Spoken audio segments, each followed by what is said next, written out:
Well, hello, everybody. Hello. Let me move that off the screen. Oh, it's so good to be back with you here on the next edition of STATURDAY Chat Live here on May 20th, 2023. I hope you all are having a great start to your weekend, or some of you are halfway across the globe, so your weekend's half over. However, if you're just starting out the weekend, I hope you had a good start to it, and I'm glad that you decided to stay with me and join for the live stream today. All right, so what's new? First thing first is that it is allergy season here where I'm at. So my throat feels like I've gargled sand. So my voice may not last the whole time, but we'll do best we can. And I will be drinking water frequently. But yeah, so this is like the end of the semester for a typical, 2-semester college year. So a lot of people have finished up, and if that's you, congratulations, that's awesome. I'm so happy for you. If you have reached the pinnacle and graduated this spring, I'm really, really happy for you. That's fantastic. As we are here in May, and everyone's sort of moving on from school, at least for the summer, if not for good. So congratulations to all the graduates out there. Even if you're just finishing up an academic year, that is an accomplishment in and of itself. So congratulations to all you students out there who are finishing up this school year. All right, so what is new?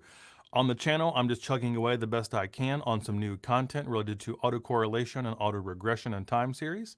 So it's kind of a new topic, so I have to do a bit of background research and preparation and take a lot of notes to get ready for that sort of new topic that I tend to do in bulk. So there's a lot of upfront work. So I'm going to leave here today, as I always do, and go up to the coffee shop. If you're watching at the coffee shop, hi everybody there. I'll see you soon. To get started on that work, to continue the time series stuff. It should be obvious sort of where we're going, right? So far we've covered some of the basics in time series, and now we're getting into topics like autoregression and autocorrelation. So in ARIMA, the first two letters, autoregressive, you need to know that, and then the MA is moving averages, and then the integrated we'll get talk about differencing later.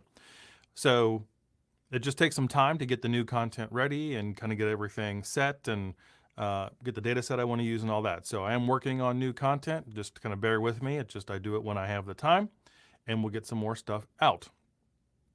So as always, if you're in the chat, please put in there where you're watching from. You can put any questions, comments, thoughts. Does not have to be about my channel or stats, really. It can be about anything that's kind of related to what we do, and and data, and I guess AI now and everything. You can put that in the chat, and we'll put that up on the screen. So yeah, I'm gonna take a drink of water while y'all do that.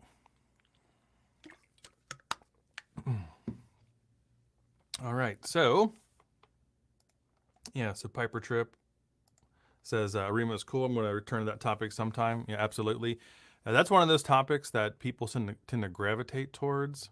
Sometimes maybe too much, because people think it's an answer to every problem, and it's not necessarily.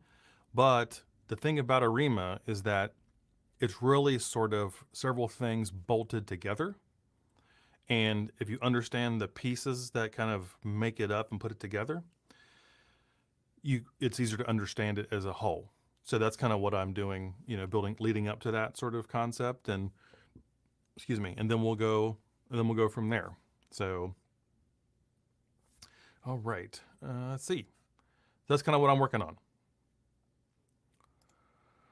Ren, do you have any book recommendations for introductory Bayesian statistics? I do. Where is it? Where is it? Hold that question, Piper, and I will see if I can find it. It might have been an ebook. Let me see.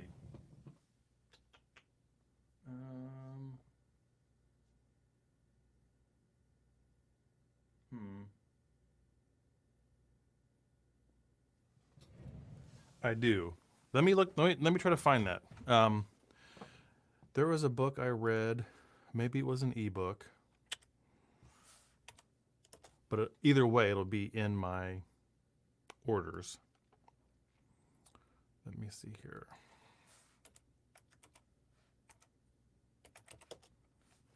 hell?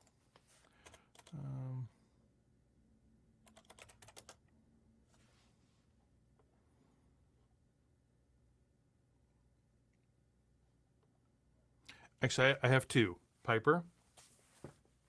So let me pull up this screen for you. All right, so these two I have somewhere. So for beginners, there is this one I could recommend. So just base theorem examples. It's a visual introduction for beginners. That's a good one. And I can put the link to that in the chat for everybody. So that's that one I can recommend. And then this one is also very good by Will Kurt. I will put that in there as well.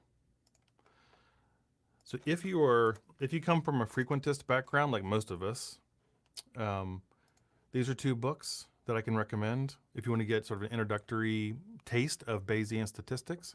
Like I always say, we are trained as frequentists, but we kind of live our lives as Bayesians in the way we make our decisions. So these are two good books that I can recommend if you are kind of just trying to get a grasp of Bayesian statistics. So those are two that I can recommend. All right. Okay. Let's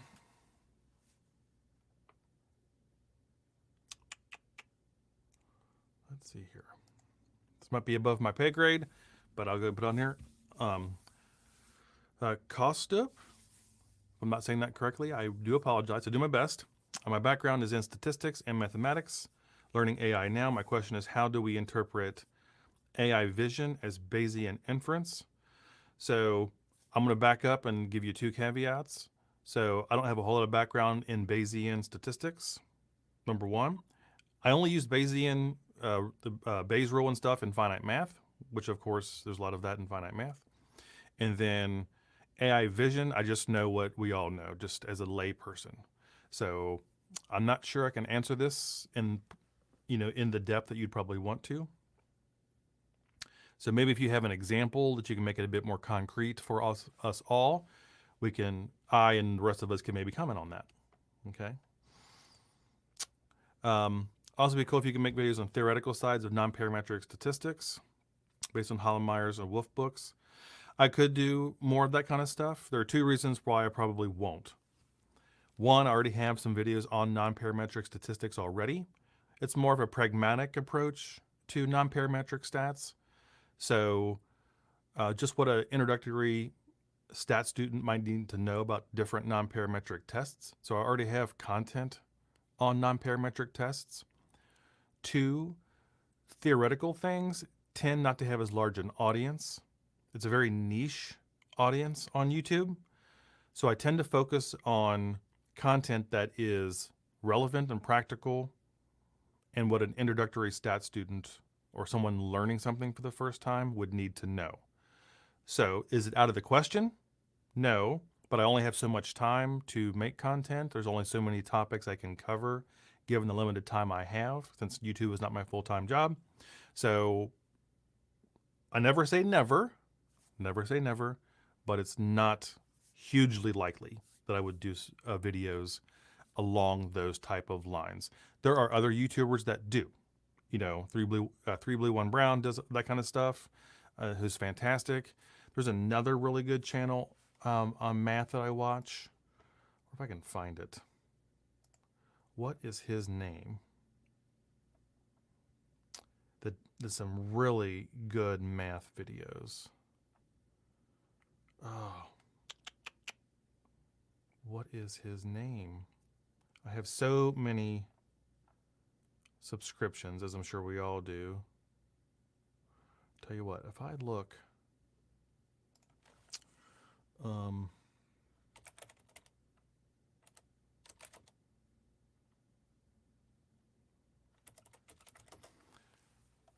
let's see here.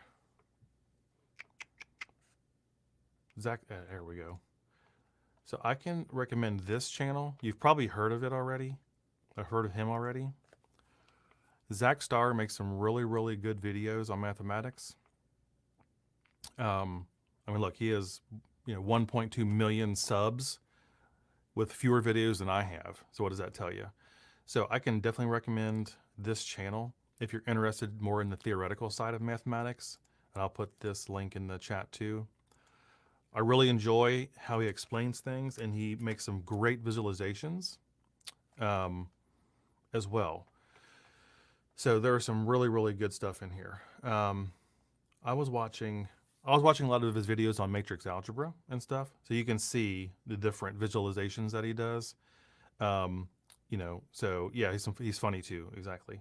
So I would definitely check that out if you're interested more in the theoretical side of the mathematics, which is not really my lane, right? So my lane is really just helping students who are in a stats class, whatever, trying to get a good grade and learn along the way. That's sort of my lane. But this is great. It's really interesting. Don't get me wrong. I watch many of his videos from time to time. So, yeah, so I could recommend that one as well. And it's great to support other YouTubers, right? So I want YouTube to succeed and all the other YouTubers that work alongside me to succeed. So here's another resource for you.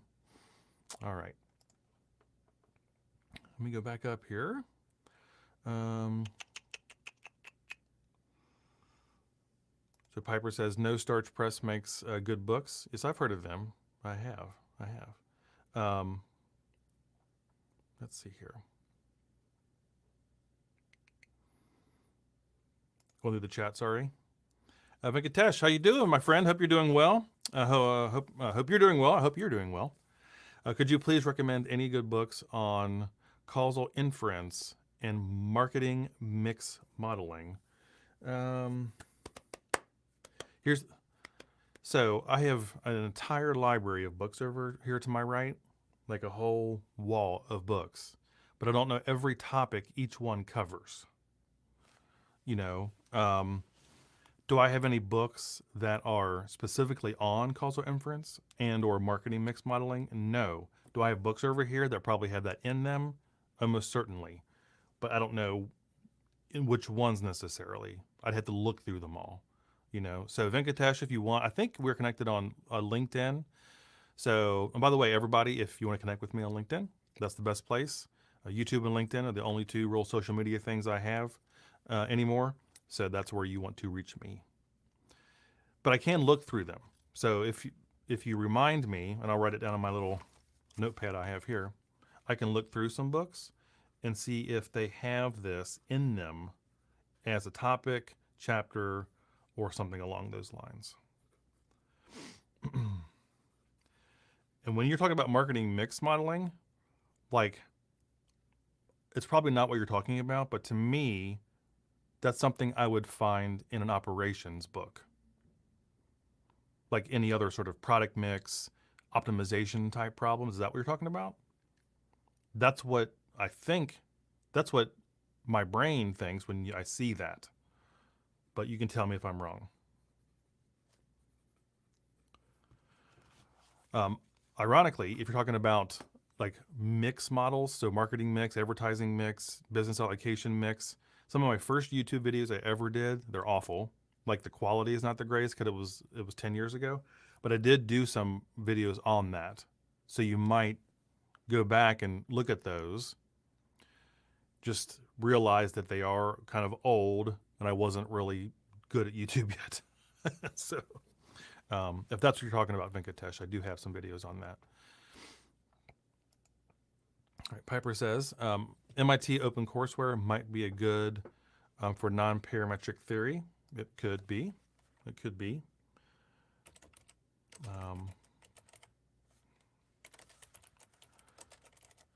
Let's see here.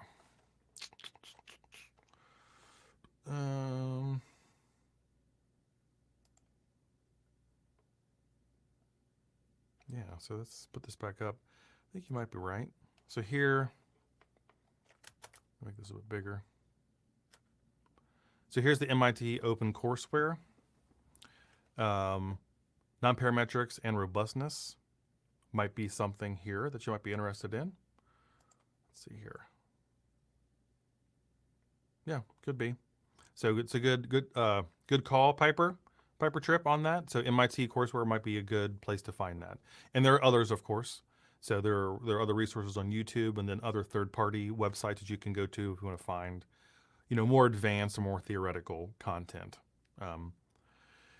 Theory in general is not really my interest necessarily. For me, and there's nothing wrong with it, of course. Everyone has their thing. But I tend to be more of like a practical, type help person, implementation type person, pragmatic. Does it work? Is this helpful?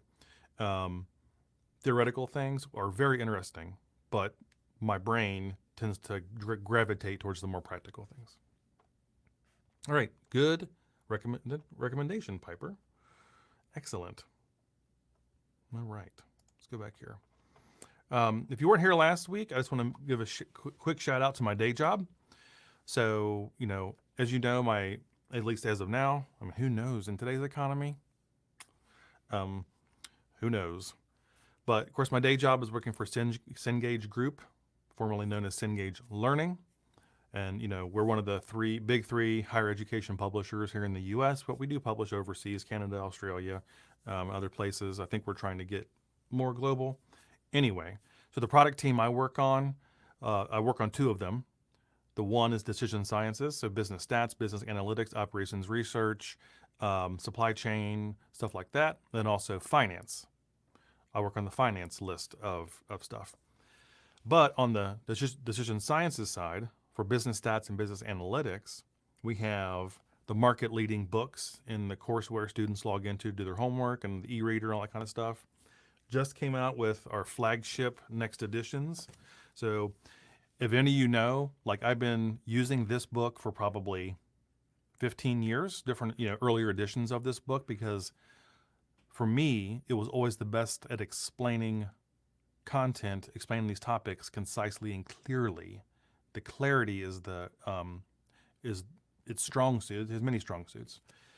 So this is the Stats for Business and Economics book. Ta-da! Just came out, hot off the press. Still smells like a new book. I love it. So this just came out. This is the 15th edition, but you can find previous ones. And as you see, people always ask me, hey, what book should I find used and put on my shelf as a reference book, as a resource that I can keep there to look things up, over time? This is it. This is the one, right? So obviously this just came out, so it's not going to be in wide circulation in universities anytime soon, probably not till the fall next spring. But prior editions are around, and you can find this Stats for Business and Economics. Get a used copy and stick it on your shelf. It is the best one. It's the best. I'm not just saying that because I work on it. I'm saying it because it is. It's the best book before I ever knew it existed. All right, so that one, and then also kind of its sibling. This is the business analytics one that just came out too. Same author team, same voice of writing, expanded. We added different chapters on predictive data mining, so regression tasks and classification tasks, some data mining towards the beginning, and some data wrangling at the beginning. So it's a beast. It is a beast. And again, prior editions of this one are around, even though this one is the best by far because of the new content we've added. So you can find these as well. If you really want to have books on your shelf as a reference, these are the ones to get. And I would never blow smoke up your rear end. I will never recommend anything to you I don't think is good. So yes, I work on these, but yes, they are good. And they were good before I ever worked on them. So pick them up, put them on your shelf as a reference. I use them all the time, so, we don't keep all this stuff in our head. It's not like Jeopardy, memory recall. So sometimes all of us have to go pick a book off the shelf and look something up, to kind of clarify a concept, look for a definition, see an example problem that was worked or whatever else.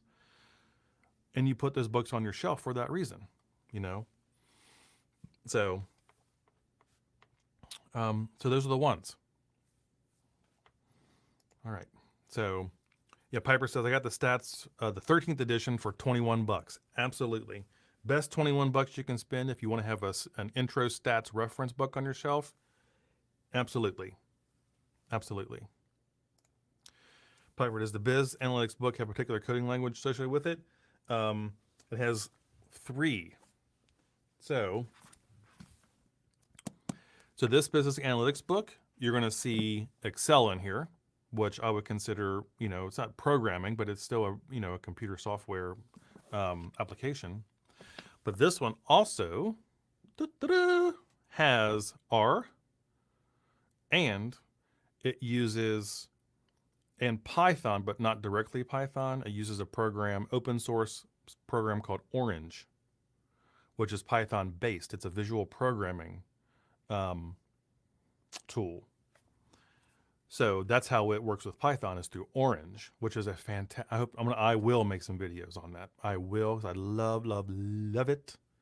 But that's to answer your question, Piper. Yes, there's R in here, in Orange. Now the R in Orange isn't necessarily in the book.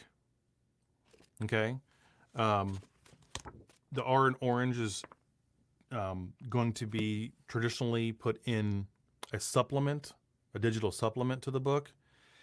And the reason for that is because the programming languages change too often. You can't really put, like, you can't print a book that'll be around forever with programming languages in it because they change all the time. So we put that in a digital form so we can update it. But it does go over and implement Excel, R, and Orange. And for those of you who are not familiar with Orange, I highly recommend that you give this a whirl. I love this software. So this is Orange, and the way it works is through these workflows like this. You can see here. So Orange is a visual programming interface that runs on top of Python. Now you can do Python in there if you want to, like, really get in, you know, you can write, there's a little node that is just for Python if you want to. But it's basically, there are similar tools out there, but you just connect the nodes through a workflow, and they're all interactive with each other. So if you change something like here, it'll update over here. And it's really, really, really, really cool. So if you've never downloaded Orange, it's free. It's actually, it is maintained by a university over in Eastern Europe. I can't remember. Even if I try, it's an L, Lubjanka? I'm going to say it. I'm butchering it. But yeah, so I think it's a piece of software that's maintained by graduate students, like, as they come through different cohorts. So it's been around for a while, and they keep updating it and upgrading it, and they have some great YouTube content as well. So definitely check that out. It's a great learning tool, you know, in addition to this being a great piece of software. It has different add-ons, little widgets you can add on to it in the panel. So anyway, I could talk about Orange forever, but this is part of the business analytics book that I was holding up. So we do have some content that covers Orange. Let's see here.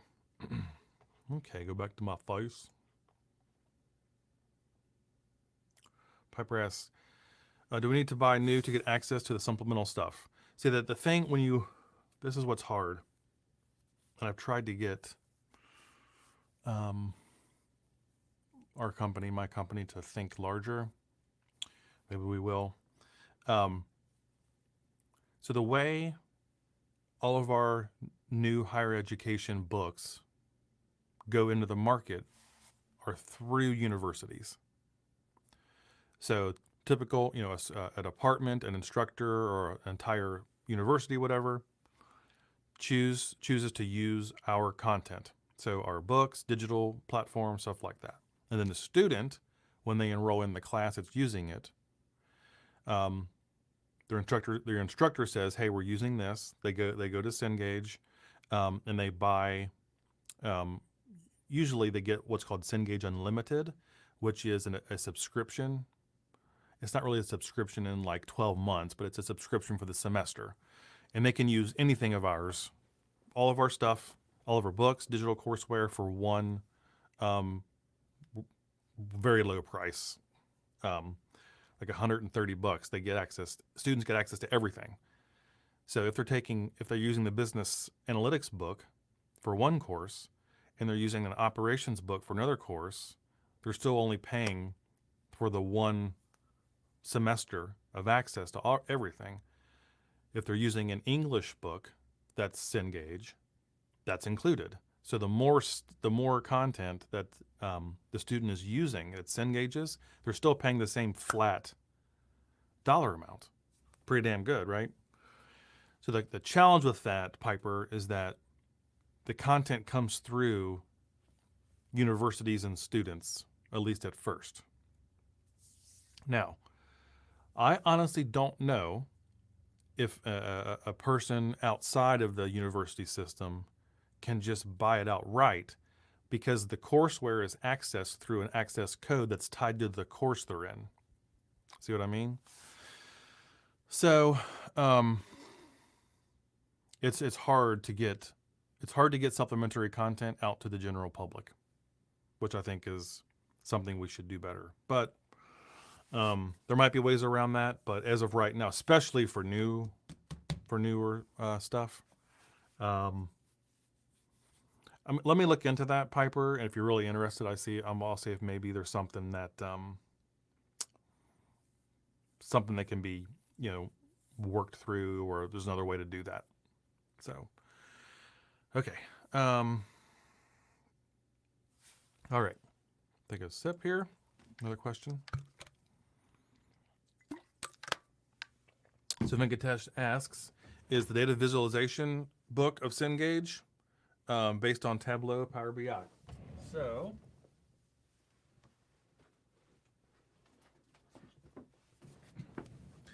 and just for the record, this, like, my YouTube channel and this live stream is not any part of my day job at all, Cengage at all. I'm only talking about these books because they just came out. So I like to celebrate all of our team's hard work. I like to get it out there that they're available for universities and instructors, and just talk about them just for a little bit because they just came out.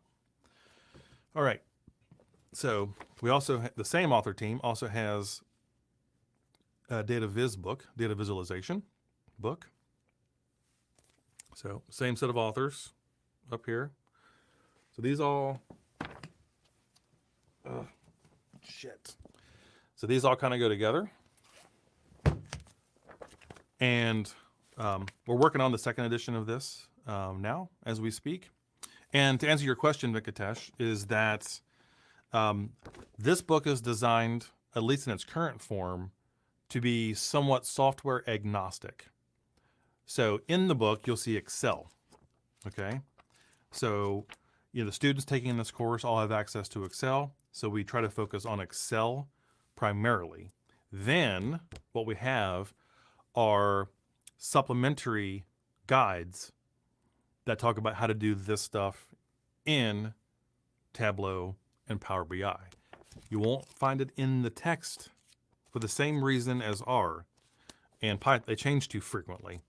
But when a student has this, or a course is using this, when they log into their homework system, we have very in-depth guides for Power BI and Tableau as a supplement to this. But it won't be in here.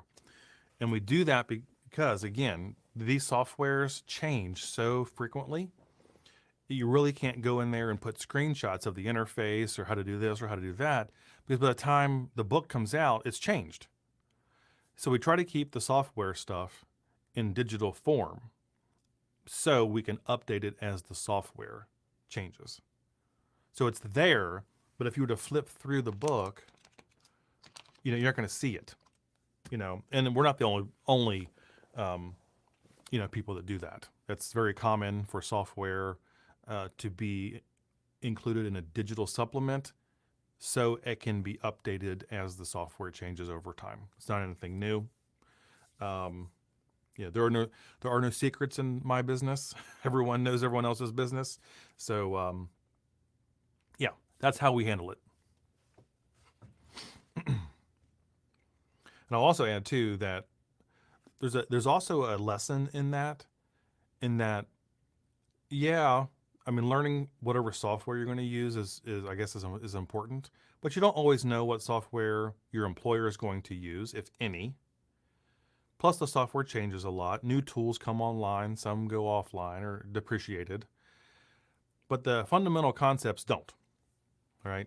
The fundamental concepts do not. And sometimes Excel or Google Sheets is all you need. So the other thing too is that because of the cost of Tableau is so expensive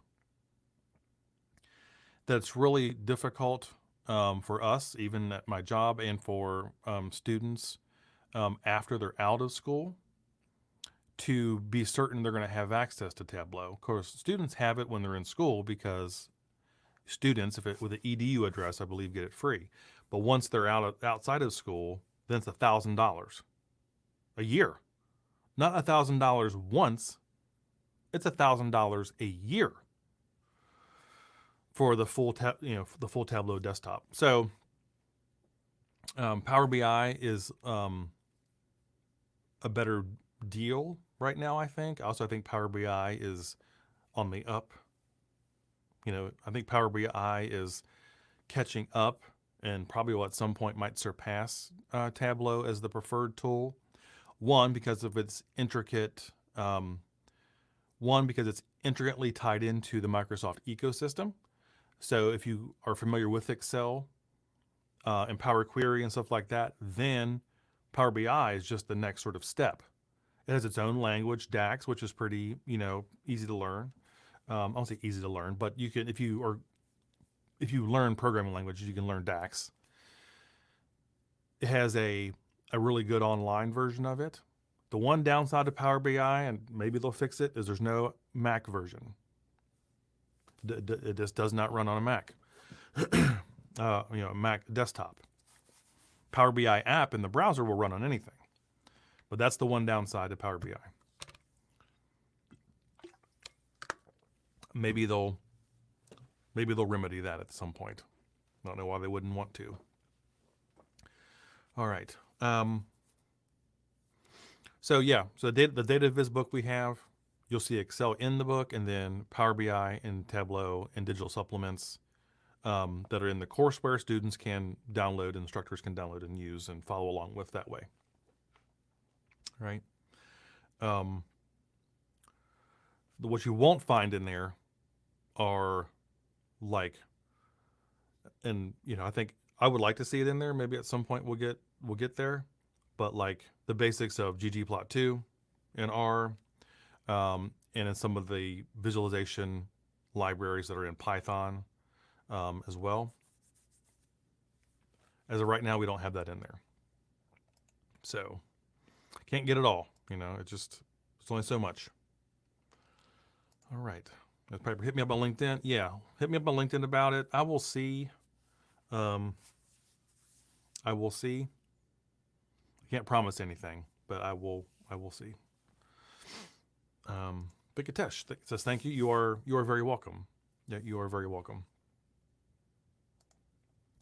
I would also encourage you all, if you have not learned a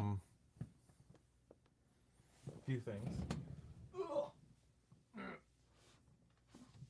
A couple of things I want to show you. If you're looking for something a little bit more advanced, like our business analytics title I just showed you is really for students who are going through business analytics for the first time and maybe have like a semester of stats or something beforehand. If you're looking for something a bit more advanced, we also have this one. So this is business analytics, Winston Albright, two well-known professors, two well-known authors. This is more of a graduate level book right here. And it is a little bit mathier and definitely a lot more Excel-ier. Lots of Excel in here that really pushes Excel to its limits. Yeah, so you can see there's Excel screenshots and all kinds of stuff in here. And then we're also working on the next edition of this one. So this is a bit more advanced, tends to be used more so in graduate level analytics type courses. So you can check out that one. And again, this is the 7th I'm holding in my hands, or the 8th, kind of working on that as we speak. And you can find prior editions as well, floating around out there. And if you haven't, if you've never learned some of the basics of operations and supply chain, I'd recommend that you do that. It's obviously a very important topic in our modern economy, for better or worse. So learning the basics of operations and supply chain can be a really good supplement to some of the other stuff that you were learning, whether it's formally in a class or in some other online course or whatever else. You pick up a used book like this one. This one is new, but you can find other editions. The second edition is probably floating around out there to have. So I recommend doing that. Yeah, this book is very accessible, to an audience.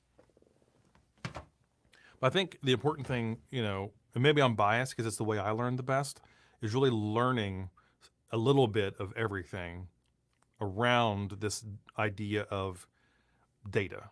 So obviously stats, analytics, operations and supply chain, data visualization, and through that, learning some of the software that goes along with that, but not make the software the thing.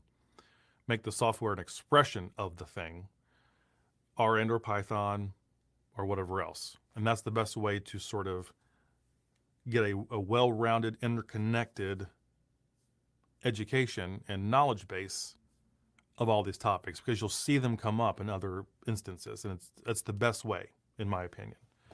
So you can find these books, other books, put them on your shelf as a reference. Some books are better just read as in ebooks. You don't have, like me, you don't have 200 10-pound books sitting on your bookshelf. So that, and try out other tools that you may not be familiar with. So try out Orange.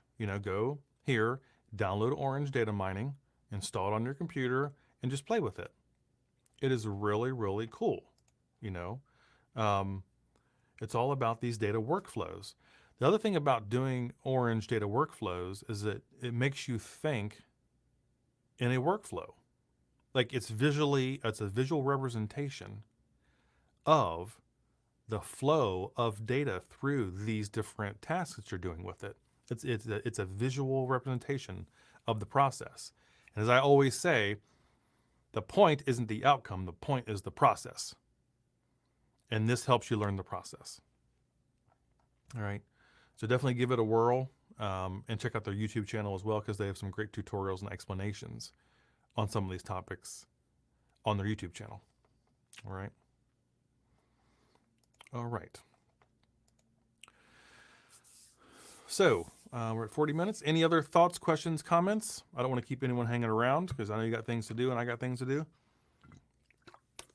So if you have any last comments, questions, or whatever, now is the time to put them in there. Venkatesh says, thanks for your suggestion on operations supply chain. Does it include linear programming and optimization? It's a matter of to what depth. Let me double check. I don't want to tell you wrong. How much solver and stuff is in here. Okay.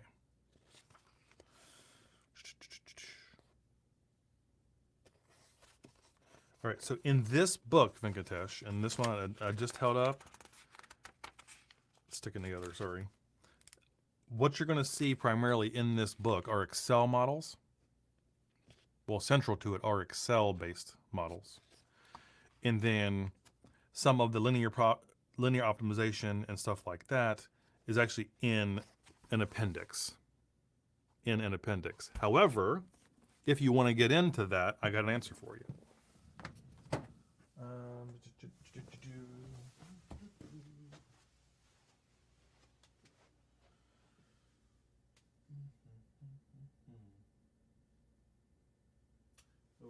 Where is it?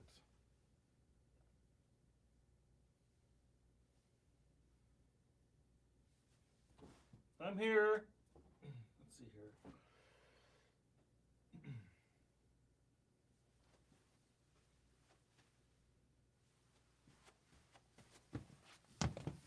So I think it might be upstairs. I know what'll happen is as soon as I end the live stream, I'll find it. But we have a proper management science book that's been around for a long time. It's like 16th edition now, Venkatesh. So what I can do is show you it here.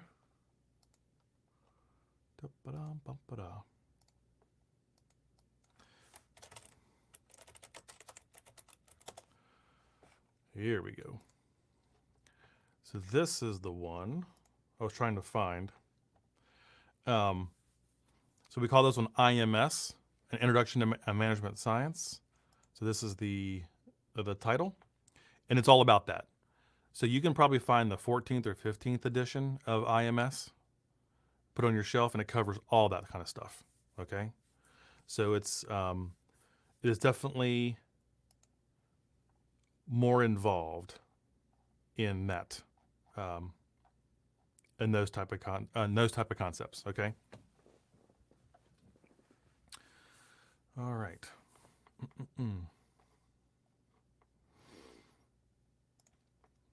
So you look for Introduction to Management Science, Venkatesh. So it has all that stuff in there. Suresh says, I'm a musician and I want to learn machine learning for musicians. This is actually a very interesting topic that I've been thinking a whole lot about. So I got access to the Google's like experiment. What's it called? I can find it.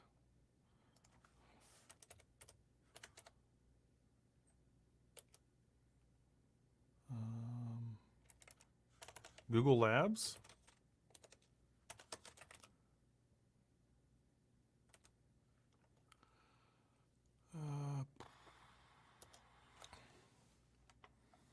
I can't find it. My email is a disaster zone.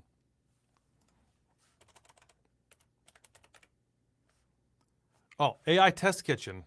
Haha, I did find it.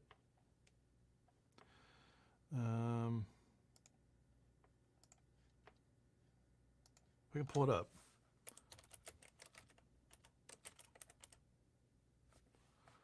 Google's AI Test Kitchen.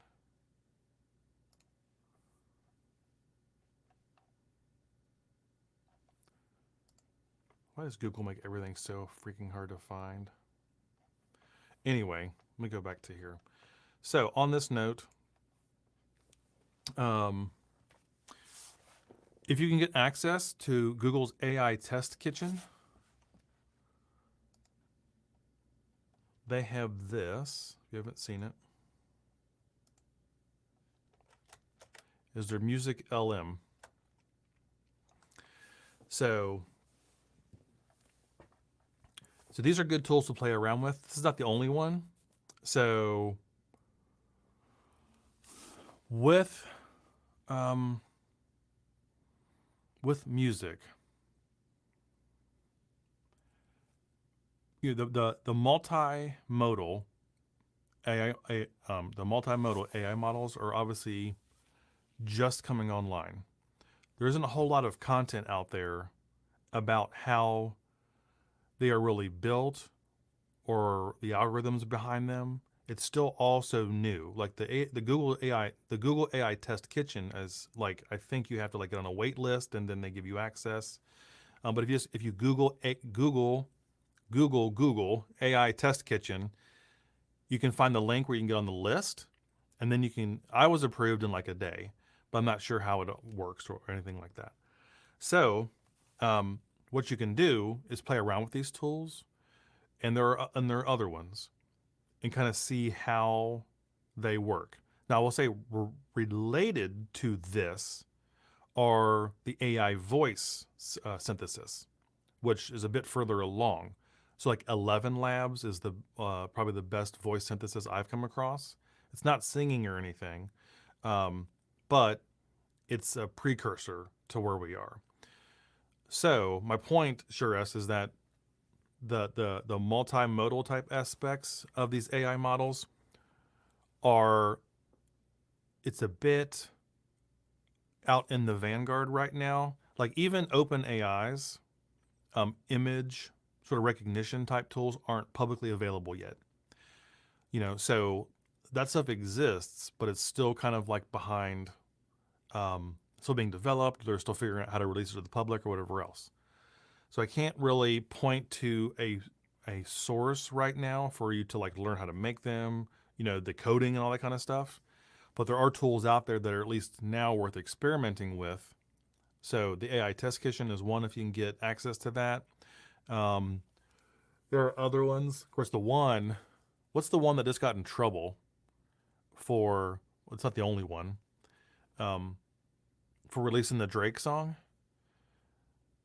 That, some of the lyrics, I guess, were produced by ChatGPT, and then he used the voice synthesis and the music synthesis to actually create a total AI song that sounded like Drake.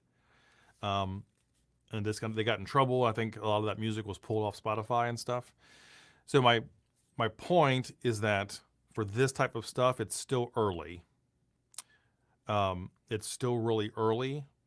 But I think for now, one of the best things you can do is just get into some of these tools and play around with them and kind of see how they work, how they don't work. There are limitations. I played with this before, and some of the music sounds like 1980s Nintendo music.